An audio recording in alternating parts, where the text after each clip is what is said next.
بسم اللہ الرحمن الرحیم، السلام علیکم ورحمۃ اللہ۔ عمران خان کی جو پاپولیرٹی یا مقبولیت ہے وہ اس لیول پہ پہنچی ہوئی ہے، آسمان پہ پہنچی ہوئی ہے، اور اس کا توڑ یا اس کو کاؤنٹر کرنے کے لیے یا اس کا مقابلہ کرنے کے لیے نون لیگ اور پیپلز پارٹی کے پاس تو کچھ ہے نہیں۔ آپ کسی سیاسی لیڈر جتنا اس وقت عمران خان کا قد کاٹ ہو گیا ویسے یہ مقابلہ کر بھی نہیں سکتے۔ نارملی کیا ہوتا ہے کہ جب آپ نے کسی سیاسی لیڈر کا مقابلہ کرنا ہے تو آپ کارکردگی دکھاتے ہیں، آپ ایک بیانیہ بناتے ہیں، آپ پرفارمنس دیتے ہیں، آپ عوام کی خدمت کرتے ہیں اور اس طرح کے اقدامات کرتے ہیں جس کی وجہ سے آپ کا پتہ چلے کہ آپ نے ملک کے اندر کوئی گورننس قائم کی ہے، نہ کہ آپ سازشیں کرتے پھریں اور جو عوام کے مخالف اقدامات ہیں وہ کرتے پھریں کہ عوام بیچاری جو ہے وہ مہنگائی سے، بے روزگاری سے بیچاری مر رہی ہو، مہنگائی سے بھی، بے روزگاری سے بھی، کیونکہ یہ پچھلے تقریباً 2.5 سال میں ہر سال جو ہے یہ واقعہ پیش آتا ہے۔ یہاں پر لوگ جو ہے وہ ایک تو لاکھوں کی تعداد میں ملک سے جا رہے ہیں، دوسرا یہ کہ جو یہ یونان کے راستے سے اور سمندر کے راستے سے کشتیوں کے اندر بیٹھ کر جاتے ہیں وہ سمندر میں ڈوب جاتے ہیں۔ تو یہ سارا یہ گورنمنٹ کے کھاتے میں پڑا ہے۔ اور دیکھیں عمران خان کے دور میں اس طرح کا واقعہ نہیں ہوا، یہ جب سے شہباز شریف کی گورنمنٹ آئی پچھلے 2.5 سال سے یہ مسلسل ہر 6 مہینے سال بعد اس طرح کا واقعہ ہو جاتا ہے کہ کشتی ڈوب گئی، اتنے بندے مار گئے، تو یہ ہر سال سامنے آتا ہے۔ تو یہ ان کی جو اصل میں کاؤنٹر کرنا ہے آپ نے کسی پاپولیرٹی کا، تو آپ کارکردگی دکھاتے ہیں، تو ان کی جو کارکردگی ہے وہ عوام کے سامنے، عوام کو پتہ ہے، اس وجہ سے یہ عمران خان کا مقابلہ نہیں کر پاتے عوام کے اندر، عوام کی ڈومین میں یا پبلک کی ڈومین میں۔ یہ پھر کیا کرتے ہیں؟ یہ پھر کیا کرتے ہیں کہ اس کے خلاف پروپیگنڈا کرتے ہیں، کمپین کرتے ہیں عمران خان کے خلاف۔ کبھی اس کی آڈیوز نکالیں گے، کبھی اس کی ویڈیوز نکالیں گے، اور پھر اس کے اوپر کیچڑ اچھالیں گے، کتابیں لکھوائیں گے، پھر یہاں پر اس کو اینٹی اسلام ثابت کریں گے کہ یہ تو اسلام کے خلاف ہے، یہ تو یہودی ایجنٹ ہے، یہ طالبان کا ایجنٹ ہے، اور اپنی مرضی کی یہاں پر بیانیے بناتے ہیں۔ آپ ان کی حرکت اس سے اندازہ کریں، ان کی کرتوتوں کا، کہ جب یہ یہاں پر پاکستان میں ہوتے ہیں تو کہتے ہیں یہ تو بندہ یہودی ہے، وہ یہودی ایجنٹ ہے، یہ تو یہودیوں کا یہاں پر چھوڑا گیا ہے بندہ، اور یہودیوں کے بارے میں بات کرتے ہیں، کبھی کہتے ہیں امریکی ایجنٹ ہے، کبھی کہتے ہیں یہودی ایجنٹ ہے، اور جب باہر جاتے ہیں امریکہ برطانیہ کے اندر وہاں پر کہتے ہیں کہ یہ طالبان کا ایجنٹ ہے، یہ یہودی نہیں، یہ بڑا کٹر قسم کا مسلمان ہے۔ تو ان کو سمجھ نہیں آتی، اب دوبارہ سے یہ والا بیانیہ بنایا جا رہا ہے پھر سے۔ اب دیکھیں ان کو اتنی نہیں سمجھ آ رہی، یہ 2025 چڑھ گیا،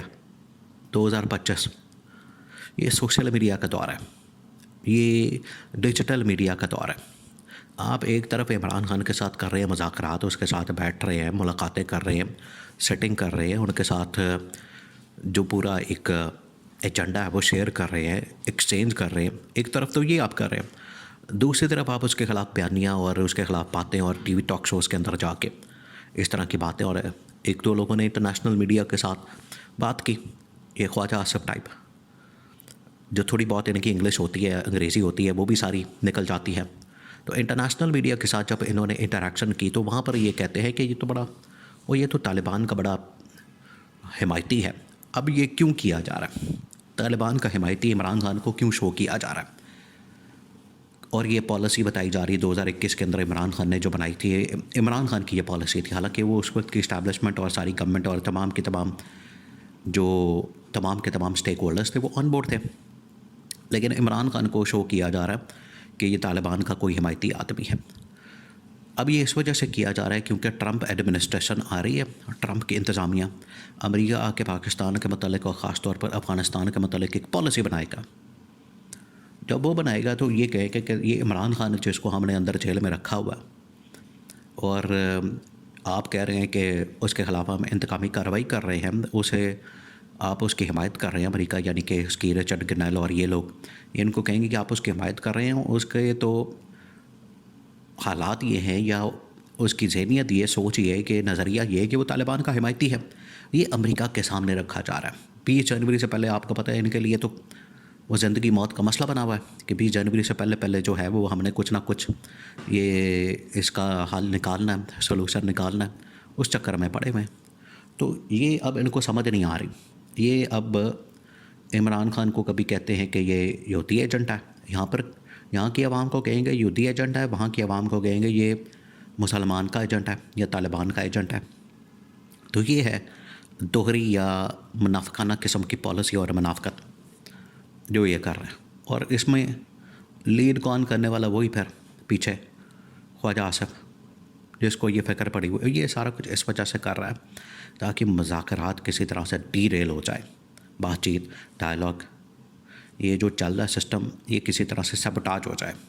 مذاکرات کامیاب نہ ہوں، کیونکہ کامیابی کی صورت میں اس کی جو نشست ہے یا اس کا جو حلقہ ہے یا اس کی جو سیٹ ہے وہ فارغ ہو جانی، اس کے اوپر ریحانہ ڈار نے آ جانا، یہ وہاں پر جعلی ووٹوں سے فارم 47 سے جیتا ہے، ادروائز تو اس کے پاس اتنا ووٹ ہی نہیں تھا، اور راتوں کو کال کر کے صبح اٹھ کے اور تروے منتیں کر کے تو یہ تب تو ایم این اے بنتا ہے، اور پھر وزیر دفاع بھی بن جاتا ہے۔ اسی طرح سے وزیر دفاع وہاں پر کہہ کے بنتا ہے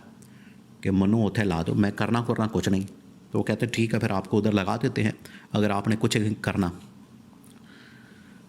تو اب یہ کیمپین چلائی جا رہی ہے ڈونلڈ ٹرمپ کے لیے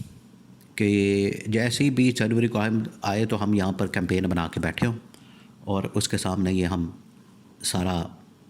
ڈاکومنٹس اور اس وقت کی پالیسی اور سارا بیان اور سارا بیانیہ وہ ہم سارا ٹرمپ انتظامیہ کے سامنے رکھتے ہیں، اور امریکی ایمبیسی جو اس وقت اسلام آباد کے اندر موجود ہے، ایکٹیو ہے، وہ بڑی ایکٹیو ہے، اس کو ایکٹیو کیا گیا ہے، اس کو انسٹرکشنز آئی ہیں کہ آپ نے یہ ساری رپورٹس تیار کرنی۔ تو ان کو پتہ ہے کیونکہ